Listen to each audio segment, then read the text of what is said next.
Hey, I'm Tony. Welcome to this reading. I read tarot. If you're here, there is likely a message for you. I hope you find it.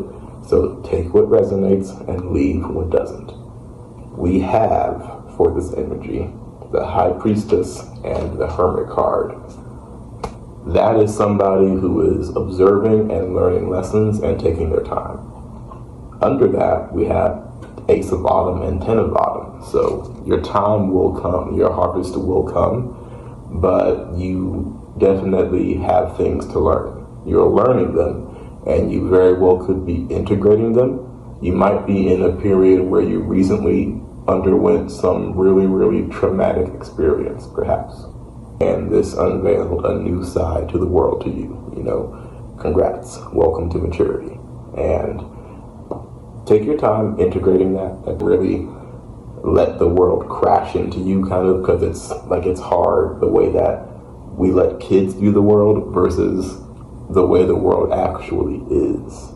Not the way it should be, but definitely historically how humans have behaved and the kind of things that can happen in this world. On top of that, though, there are good things. We have some former friends, people that you grew up with, you knew, but you're growing past them. That's okay. There are lessons in life. Sometimes people come into your life for a season and then they leave. The biggest lesson you can take from these spirits is you know how to read energy, but you don't always trust yourself when it happens, because you'll observe somebody's behavior and you don't want to infer that they're being rude or disrespectful, but you're not inferring anything. You're accurately clocking their actions. At the same time, you know that in the world, being honest sometimes does not provide you safety. So where you go with that is your own personal decision, but that's the energy, is coming to those harsh truths.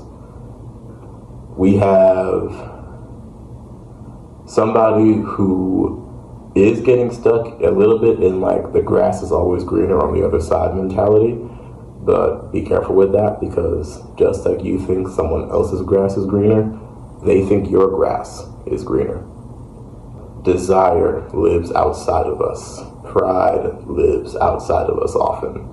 It can live inside of us in a healthy way, but oftentimes it's more about what's out there and what can we get and what do people think about us and that sort of thing, versus what do I have, how do I feel, what's here right now that's showing me that it's good for me.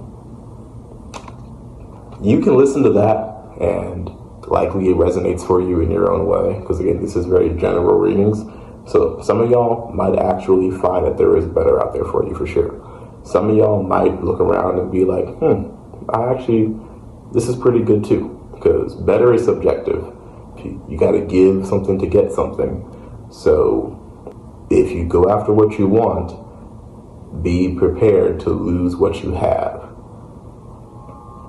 Marketplace of ideals and the Fool card with the World Egg. Coming to new ideas, new experiences, a new understanding of the world, a new understanding of yourself, and a new understanding of how you fit into that world.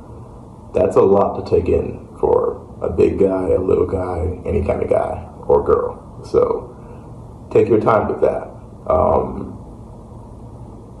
Please never get jealous of anybody, not a celebrity, not an influencer, not your neighbor. You never know what someone's life is like behind the scenes, and generally everyone is where they need to be, and if you're not where you need to be, you're likely on the journey to get to where you need to be, which is why you're here doing this kind of studying. But most times, anybody that you're jealous of, if you were to see into their life, you probably wouldn't be jealous of them.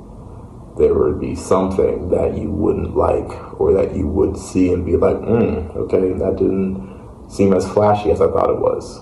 It seems pretty normal to desire outside things, but reconfigure that in your brain perhaps.